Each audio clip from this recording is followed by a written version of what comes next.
സ്തോത്രം. Hallelujah, hallelujah, hallelujah, hallelujah. ദൈവത്തിൻ്റെ അതിപരിശുദ്ധമായ നാമം വാഴ്ത്തപ്പെടുമാറാകട്ടെ. സ്തോത്രം, സ്തോത്രം, സ്തോത്രം, സ്തോത്രം, സ്തോത്രം, സ്തോത്രം, സ്തോത്രം. പ്രിയരെ, ഈ വീഡിയോയിൽ ദൈവം മനുഷ്യനെ എന്തിനു വേണ്ടിയാണ് സൃഷ്ടിച്ചത് എന്ന വിഷയത്തെക്കുറിച്ചൊന്ന് ചിന്തിക്കുകയാണ് പ്രിയപ്പെട്ടവരെ.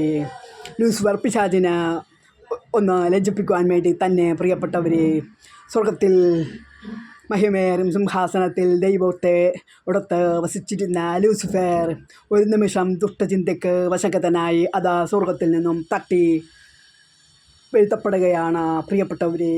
മണ്ണുണ്ടാക്കിയ മനുഷ്യൻ അവിടത്തെ സ്തുതിക്കുന്നത് കണ്ട് ലൂസിഫറിനെ രചിപ്പിക്കാൻ തന്നെ അവിടെ നിന്ന് തീരുമാനിച്ചു. എന്നാൽ ഒരു നിമിഷം ലൂസിഫറിന് വിശ്വസിച്ചുകൊണ്ട് സ്തുതി കൊടുക്കാൻ ഇടയായ മനുഷ്യൻ ലൂസിഫറിൻ്റെ അടിമയായി തീർന്നു, പിശാചിൻ്റെ അടിമയായി തീർന്നുവെങ്കിലും പരന്തൈവം തൻ്റെ ജീവൻ തന്ന് തിരുരക്തം തന്ന് നമ്മെ ഓരോരുത്തരെയും സാത്താൻ്റെ കണിയിൽ നിന്നും വീണ്ടെടുത്തു. പ്രിയപ്പെട്ടവരെ, നീ ഭൂമിയിൽ വെച്ച് നാം അവിടുത്തെ സ്തുതിക്കാൻ ഇടയായാൽ പ്രിയപ്പെട്ടവരെ, നിത്യാനന്ദ സമൃദ്ധമായ സ്വർഗരാജ്യത്തിൽ നമുക്ക് വാസം ഉണ്ടാവുക തന്നെ ചെയ്യും. പ്രിയപ്പെട്ടവരെ, ഈ ഭൂമിയിലെ നിസാര വസ്തുക്കളെ ഓർത്ത് നമ്മൾ വ്യസനിക്കുക വേണ്ട. പ്രിയപ്പെട്ടവരെ, പരമാനന്ദം നമ്മെ കാത്തിരിക്കുന്നു.